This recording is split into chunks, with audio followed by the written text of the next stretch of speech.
ஆக்சுவலா இங்க எல்லாரும் நிறைய பிசினஸ் சொன்னீங்க. ஒவ்வொரு எல்லா பிசினஸ்க்கும் நான் தேவைப்படுவேன். ஏன்னா ஒரு யூடியூபர் அண்ட் இன்ஸ்டா இன்ஃபுளுசர்.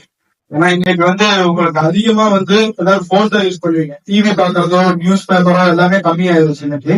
போனுங்கிறது நம்ம கையிலேயே டிராவல்ல பார்ப்போம், டைம் கிடைச்சா எடுத்து பார்ப்போம். சோ எல்லாருமே அந்த மாதிரி தான். சோ எல்லாருமே அதிகமா Insta reels and YouTube shorts இந்த மாதிரி இதெல்லாம் பண்ணிட்டு இருக்காங்க. சோ என்னோட பிசினஸ் என்னன்னா Insta influencer and then YouTube தான்.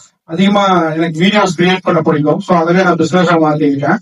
சோ சார் சிவராஜ் சார் எனக்கு ரெஃபர் பண்ணாரு. இந்த ஆப்பர்ச்சுனிட்டி ரொம்ப பெருசு சார். நான் வரும்போது இந்த அளவுக்கு நினைச்சதில்ல. பட் இவ்வளவு பெரிய ஆளு இவ்வளவு நடுவில் ஒரு சின்ன பையன் 28 தான் ஆச்சு ஏஜ். சோ எனக்கு கூட்டத்தை கிடைச்சது ரொம்ப சந்தோஷமா இருக்கு. கண்டிப்பா நானும் உங்களை மாதிரி ஒரு 18 இயர்ஸ் இங்க இருந்தேன் அப்படின்னு சொல்ற மாதிரி இருப்பேன். உங்க எல்லாருக்கும் கண்டிப்பா ப்ரொமோஷன்ஸ் தேவைப்படும். கண்டிப்பா நான் சப்போர்ட்டிவா இருப்பேன். கண்டிப்பா சப்போர்ட் பண்ணுங்க. இப்போ என் பேஜ் பாத்தீங்கன்னா ஸ்டார்ட் அப் தான். ஒரு 3K ஃபாலோவர்ஸ் தான் இருக்காங்க. பட் நெக்ஸ்ட் இயர் நான் கண்டிப்பா இதே ஊருக்கு கோயம்புத்தூர் தான் என்னோட நேட்டிவ். ஒரு 4th ஜெனரேஷன் இருக்கேன். என் பேஜ் நெக்ஸ்ட் இயர்க்கும் போது ஒரு பெரிய இடத்துல இருக்கும். நல்ல ஃபாலோவர்ஸ் இருக்கும். கண்டிப்பா கான்ஃபிடென்டா இருக்கும். தேங்க்யூ.